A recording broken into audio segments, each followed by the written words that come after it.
It's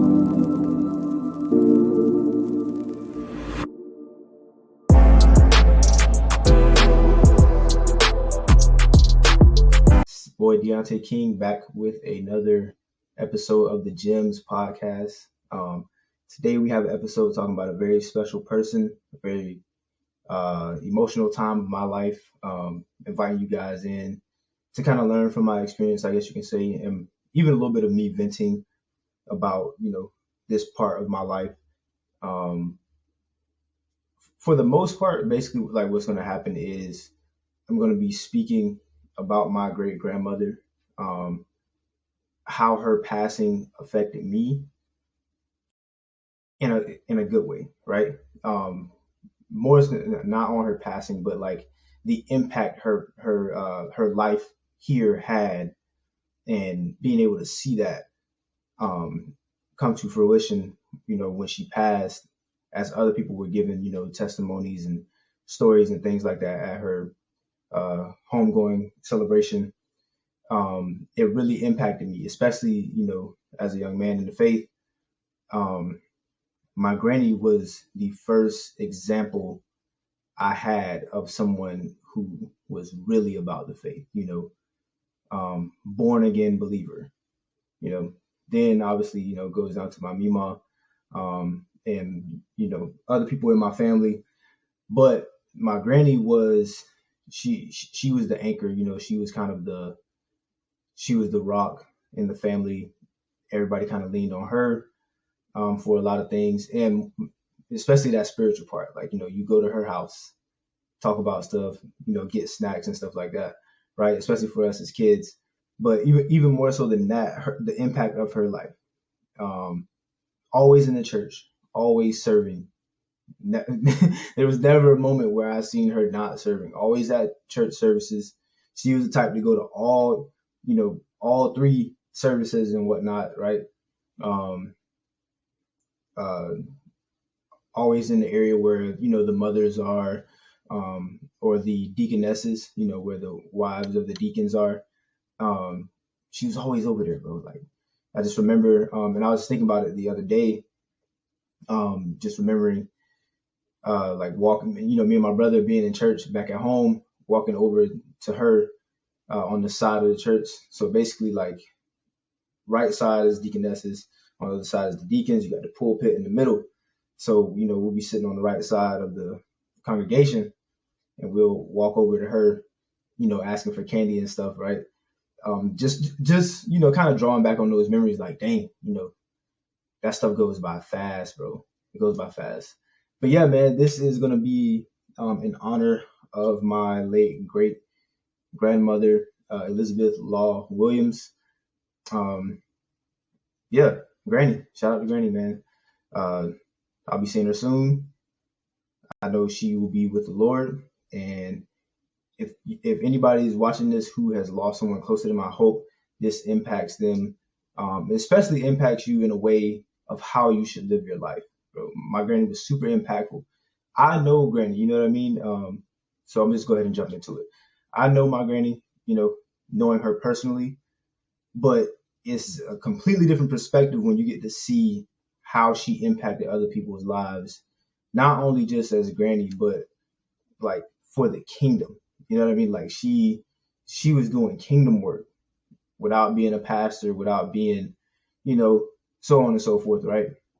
Nowadays we get all up into the mix of, can a woman be a pastor, etc., right? But at this point, I've been able to see just from her homegoing service how women can be impactful simply by serving, literally doing just that. Um, Not even having to be a pastor or, step into that role of just that whole argument about women being pastors and being able to teach and all of those things. She made an impact from what most people would call the behind the scenes or the background, or things like that. If you know me, I like to call women the spine, right? The backbone, which is not seen. People don't hold high regard to it. the head is more flashy, right? The head is more flashy. The head is more out there, more noticed. But the backbone, you need it. It's vital, right? But yeah, so Granny was that. She was like the epitome of a backbone. She supported. She supported everybody. Whenever someone needed help, she was there. She was able to be there. But hearing the stories from other people, I think her daughter-in-law, so her husband, who also passed, rest in peace to Papa Williams as well. His daughter, if I'm not mistaken, but I don't really know these people that well. You know what I'm saying? They're not like immediate family, so I don't know them that well. But I believe it was his daughter, so that would be her daughter-in-law, was given a story about how my granny always treated them like a mother. I mean, like a mother should. And that's one thing I think women definitely should own to more. Like, yes, they do the whole, superwoman, mother type thing, but not just like being a superwoman. More so like man, m- be a mother to pretty much everybody. Anybody that you encounter, be that mother. And that for that small time that you're with that person, be a mother, bro. Like, it's absolutely crazy. Hearing that story, how she received, her daughter-in-law, with whatever issues they had going on and whatnot. Not them with my granny, but their own life issues that came during the time where she met Papa Williams, and whatever went down with that or whatever. But how she handled the situation, welcomed with open arms, loved them like they were her blood. Those type of things, man, that's the things that leave an impact even when you leave this earth. And as a person who's living a lifestyle of faith, right? Faith in Jesus Christ, that's my life. It's not just some pesky religion, some rule book that we just follow to look cool or something like that. It's a lifestyle, right? People herald like the Billy Grahams and, all of these other major preachers and whatnot, right? Who leave an impact, but that's because they've been in front of everybody. Anybody who does not know my granny will not know, the impact that she had on other people, right? Like somebody who would know Billy Graham. Almost all people, you know, in a general sense, have heard of Billy Graham. But for her, she made an impact without having that huge platform, without having to be a pastor, without having to be, you see what I mean? So you can do it, man. Like it showed me you don't have to be the main person. You don't have to be the front, the forerunner. You don't have to be the one getting all the shine, all the glamour, and you can still be insanely impactful, even sometimes more than the person that's actually leading and on the front stage. Like, it's actually insane because hearing about the type of woman she was in other people's lives, like I said, to us, she was Granny. Of course, she's gonna be loving and caring to us, but the way she treated other people is evidence. That's fruit. That's evidence of, the Holy Spirit and Jesus at work in her, doing good works here throughout the earth, right? And as a kid and whatnot, you don't really, you don't see it like that. She was just Granny. You go to Granny house, you chilling with Granny. She'll have you shelling peas, you know, just doing all type of chores and stuff around the house or whatever, right? That's what we knew. But when people started giving these stories about the real life valuable eternal value things that she was doing in people's lives, that's what really like kind of changed the game for me. I was like, dang, like, yeah, like I've always had women in my life, my mom, my grandma, or my mom and my mima. And then for the guys, I had my papa, a few of my uncles, a few of my cousins and stuff like that, right? But she, with that example, she kind of changed the game for me, man. Like, she changed it where it was like, dang, like I gotta make sure, or not necessarily make sure, but these everyday interactions, these moments we have throughout our daily just normal daily things, not having a huge platform, not, preaching in front of thousands and hundreds every single week, just being a family man or woman, those things day in, day out, being in front of people's kids, other people's spouses, aunts, uncles, family, right? She made an impact through that. Then branching out into friends and um, colleagues and associates and stuff like that, right? Just people that they're associated with. And that's how it trickled down. It didn't trickle down from having a huge platform, being on TV and, giving sermons and whatnot, right? But she still did great work for the Lord, for the kingdom. Um, all in all, man, like that, it was impactful. It was crazy impactful. I'm thankful for her. Let's get into Proverbs 31. All right, so my uncle Donnie did his message at my granny's service. He did a message on Proverbs 31 and kind of how she fits Proverbs 31 woman, right? Um, the part is called the virtuous wife. Um, that was her, and I didn't even realize until he started preaching it. Obviously, back then I didn't really know what that was. Now, actually studying the word and knowing what I know now, I know what a Proverbs 31 woman is. Once again, what I'm saying, like we're kids, so I didn't see Granny like that. She was just Granny, like I said. To us, we didn't correlate those things. We were kids, whatever. Um, but yes, now when he explained it, I realized, I'm like, oh shoot. Most men, young men at least who are in the faith, you're looking for a Proverbs 31 woman, or at least an example of one. You know what I'm saying, when you're trying to find a wife and stuff like that. And looking, just thinking about my family, my Mima fits the bill. You know what I'm saying? My mom has her ups and downs. Um, Pretty much nobody really fits the bill of the Proverbs 31 woman the way my granny does. Let's say it like that, right? Nobody's perfect. I'm not saying she fits that perfectly as well, but don't nobody fit it like her. Like I'm talking about, not that my people aren't perfect, because nobody's perfect once again, but when it came to what granny did day in, day out, you see what I'm saying? Like every single day, Proverbs 31 woman, bro. I'm telling you, I'm not kidding you, because when he was explaining it, thinking back, I'm like, bro. And the reason why I say, my Mima and my mom fit in there, and they get that from her, in terms of work ethic, just not being lazy, not just sitting around, wasting time. They work, they grind. There are other areas where, they're lacking, but I mean, they'll grow into it. But for my granny, I I'm telling you, man, like you would see it every day, just those features that are listed throughout the scripture. So make sure, if you haven't read this passage, go and read it. That way you can kind of follow along, what I'm talking about, and just explaining what I've seen her do and what others kind of explain that they saw, in her life, and how it fits. So we're just going to read verse 10 and 11.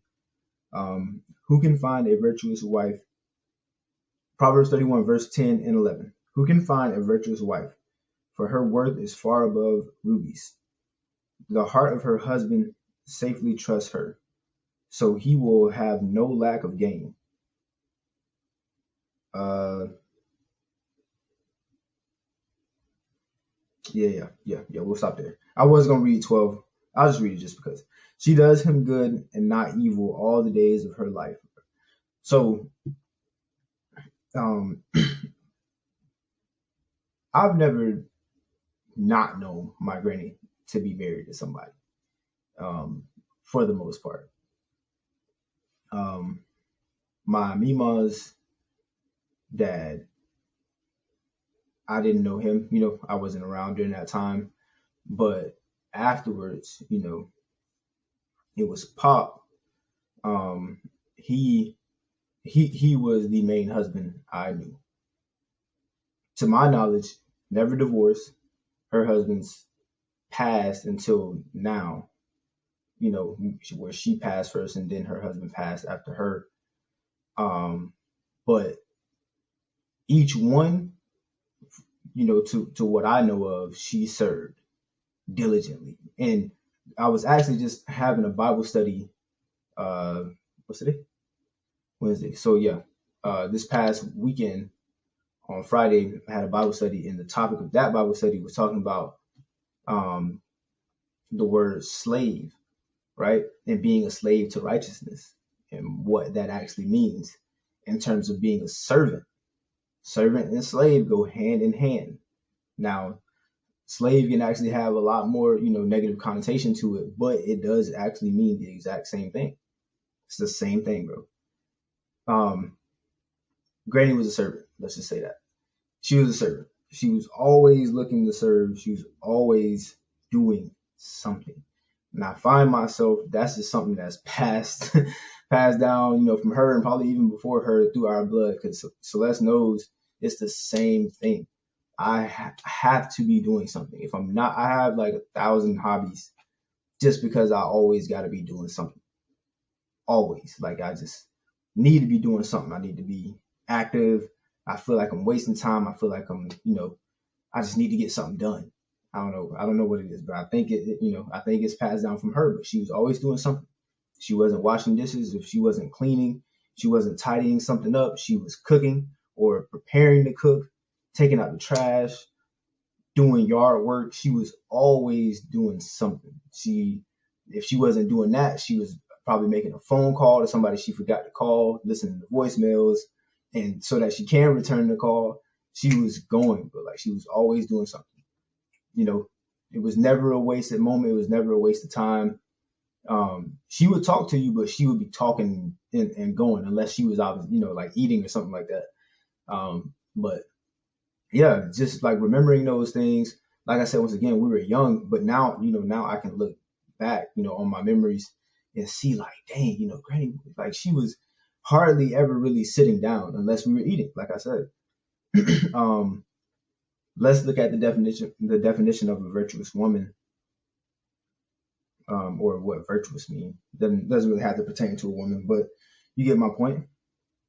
A virtuous woman cares for her family. She is a hard worker while she toils faithfully in meeting the needs of her own family. Right? This is more of a meaning in a biblical sense, not like the actual definition of virtuous itself, but basically explaining what the phrase virtuous woman pertains to, right?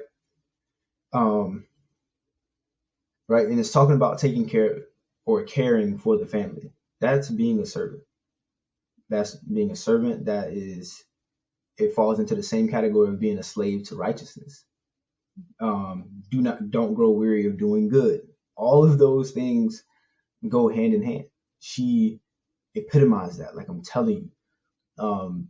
She was always looking out, whether it was food, whether it was advice, even sometimes tough advice. She could get feisty, but at the end of the day, she served her husband well. Let's flip that. She served the Lord well. She served her husband well, and always served her family well.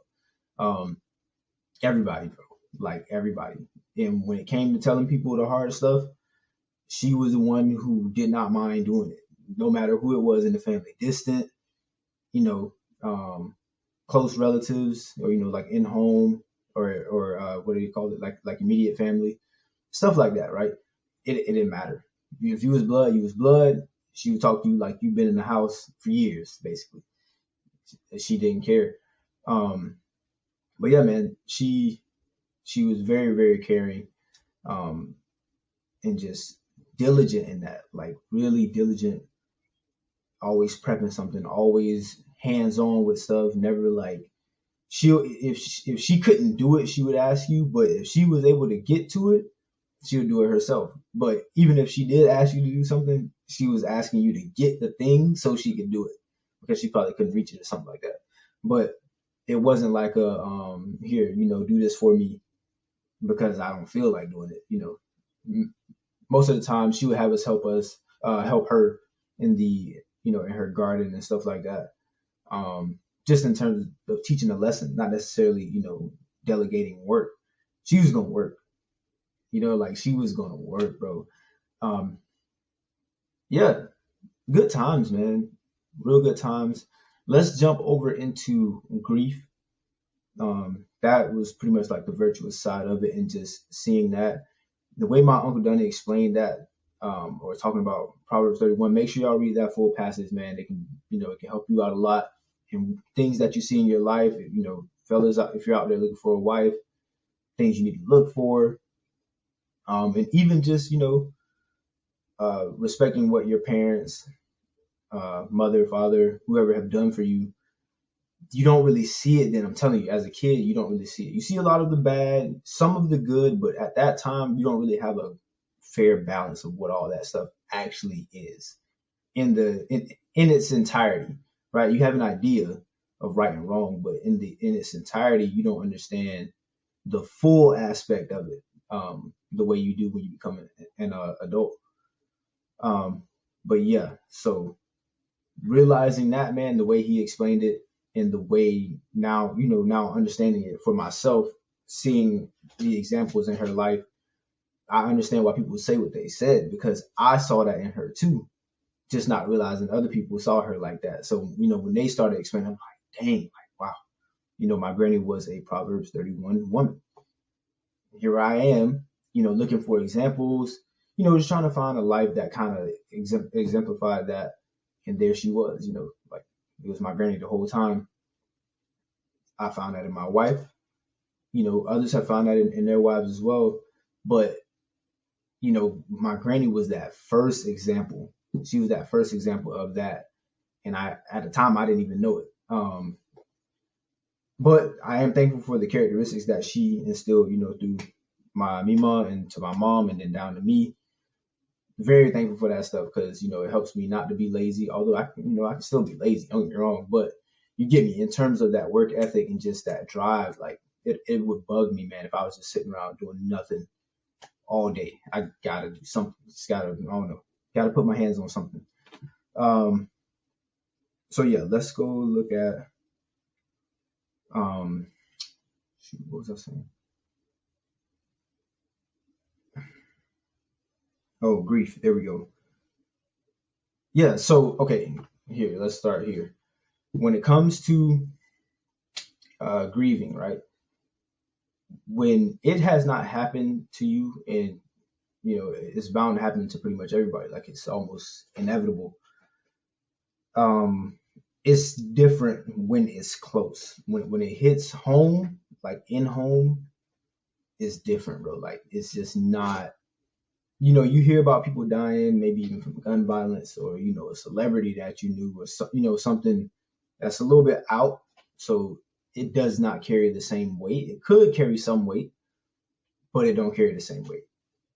A lot of people were impacted. Let's say, like when Kobe passed, right? It affected them because they held Kobe to a certain standard, or attached him to a part of their life, right? I wouldn't say the same for me, but that can be a weight. That can be a way into grief, because in a way they knew him. In a way, not in person or whatever, but in terms of their life, they listened to advice. They studied, blah blah blah, right? So they had a connection. There was a connection there. Kobe probably didn't know about it, but to them it was a connection. It was an establishment, and they had that in their heart, which is why they felt that grief, right? But when it's in home, right? You spent time with this person, like genuine connection, um, the hugs, all of those things, right? Just the normal family, granny greetings. Um, just missing the small things like getting the candy. I I told Celeste, um, there was some candy we got. I think we got out of a heart, the breakable heart from Ashley. Shout out to Ashley's Treats. So if y'all watching this, man, go get something from Ashley's Treats. Little free promo. Yeah, check that out on IG. all of her stuff is up there. Her stuff is dope. So make sure y'all check that out. But yeah, we had a breakable heart from her, and it had these candies inside, and it had like the little like strawberries and cream candy that my granny used to have. And I'm like, dang, bro, I forgot. Like I forgot about those candies. Those and then the regular little strawberry candies that are like hard on the outside, soft on the inside.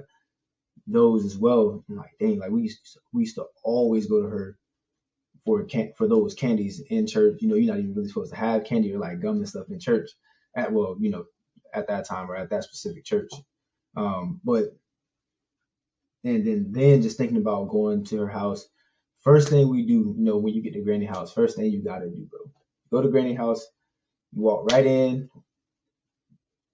You don't even greet nobody, bro. Walk right in, turn to the right, one more time, turn to the left.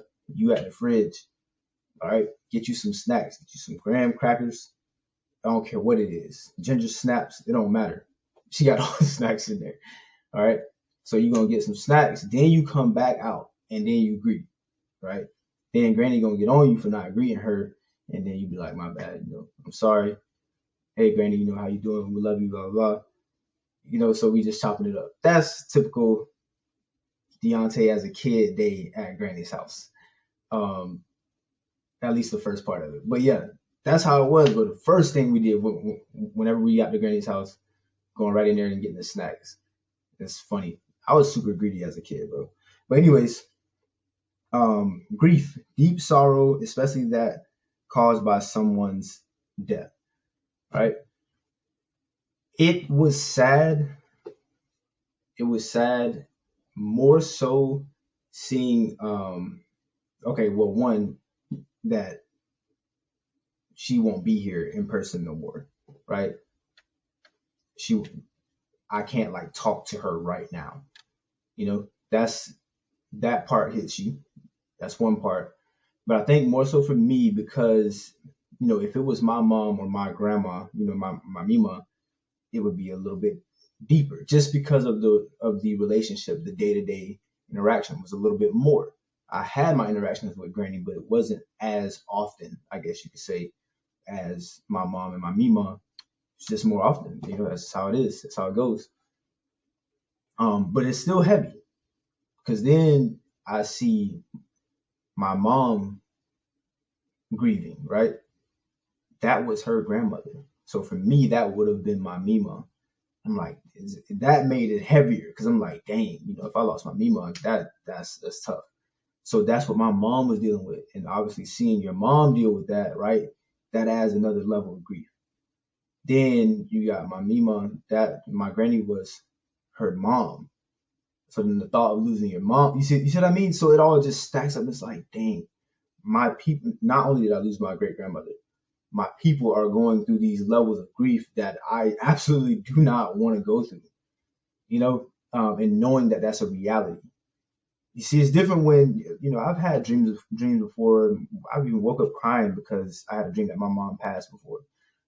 And that's heavy, right? But facing the reality that my Mima lost her mother, like, oh man, it's tough.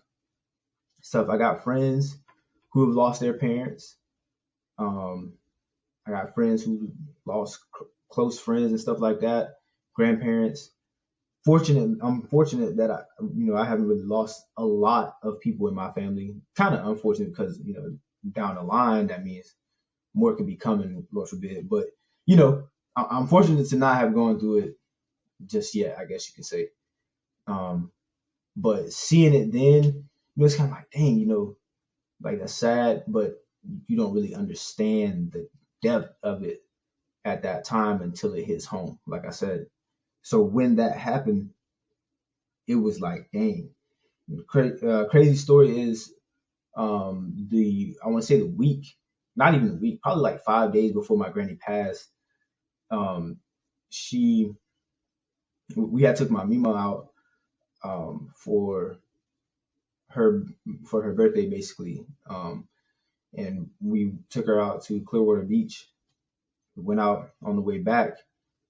Um, Granny had called, so she was on the phone and she was saying I was talking to her, and she was like, it's good to hear your voice. And she was saying like, you sound happy. And I was like, dang, I never heard of that before. You sound happy. Like, I don't know, that it's not really that deep, but it just hit me. It hit me,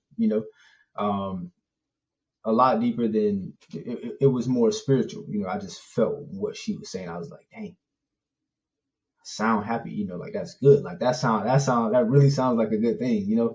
So I'm like, dang, appreciate you, Granny. Thank you. Basic little conversation, but that conversation was different. And I feel like that was the moment where I knew something was up, basically, not necessarily in that, I didn't know it fully in that way, but you kind of just get inclinations here and there. But that was, yes, that was kind of an eye opener for me, because I've never heard that from her, not like that, not the way she said it that day, ever. It's just crazy in the spirit how if you have a deep connection with the Lord, you'll understand more, because you'll have more of a connection to spiritual things. But yes, then after that, when I got the call that she was going to the hospital, not she hadn't passed yet. When I got the call that she was going to the hospital, I instantly felt a peace about the Lord calling her home. Like instantly, bro. I was like, dang. Like, and when you get news like that, the last thing you want to think about is them passing, right? It's like, Lord, please save them. Hope they bounce back. Hope they get better. Speedy recovery, all of that stuff. We want to go see them again, right? In this situation, it was almost like a sigh, or like a deep breath, where it was like, dang, like, I don't know. It's weird, bro. I just kind of had an inclination. It's hard to explain. I was just at peace with the fact that she could be gone. Let's say that. I was at peace with the fact that she could be gone. I felt at peace. I wouldn't say at peace. I felt at peace.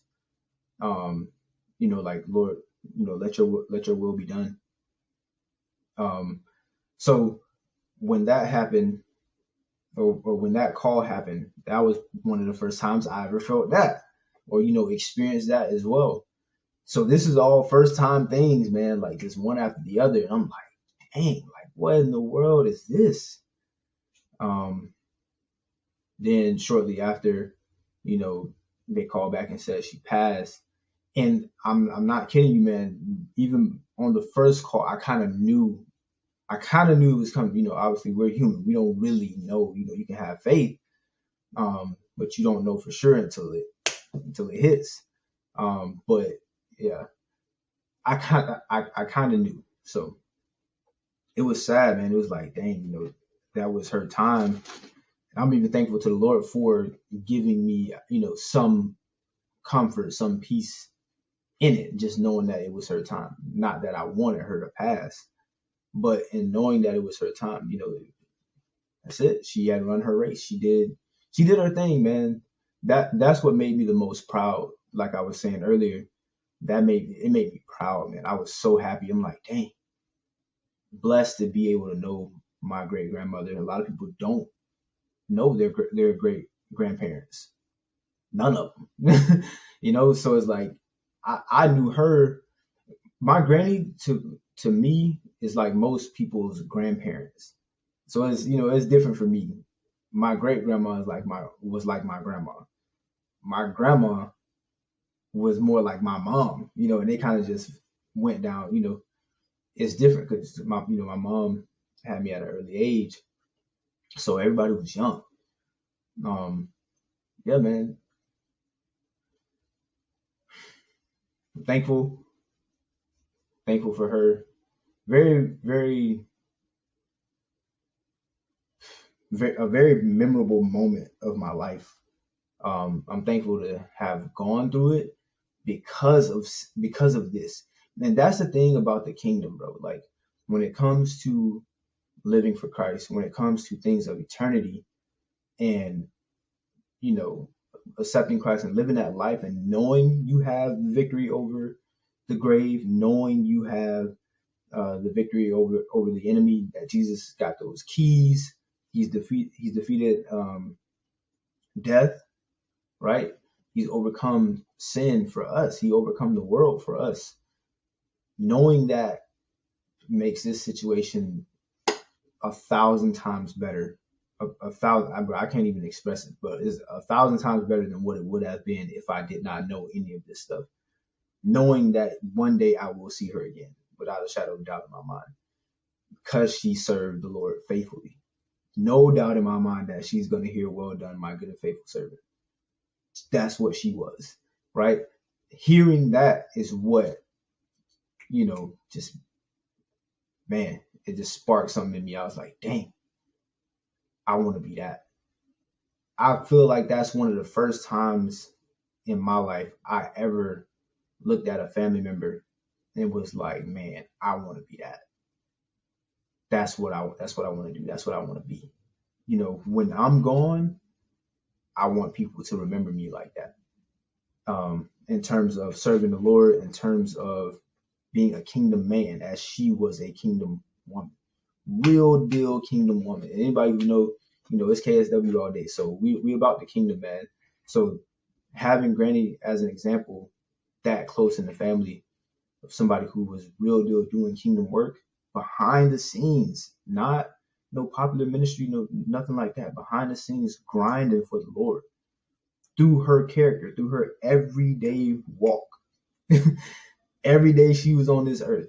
You see what I'm saying? So that's really what it's about, man. Your life, your testimony is very, very important. Love you, Granny. This is in honor of you. Hey, man, love on your family members, bro. Check on your family members and friends who are grieving. It is hard. It's hard, bro. I'm not even gonna lie to you. It's hard as freak. I can't even imagine. I can't imagine. I don't want to imagine it. But I love y'all, man. If y'all ever want to chop it up about certain situations or something that pertains to grieving, grieving, in-home death and, just tragic things like that, man. You guys know how to reach me. All of my info and whatnot will be in the description. This has been JYMs. I'll see y'all on the next episode. I got some stuff dropping, so y'all stay tuned, man. Love y'all. Take it easy. I'm trying to take it higher than I ever been. They like, hello, how you mix the music with the medicine? Light on.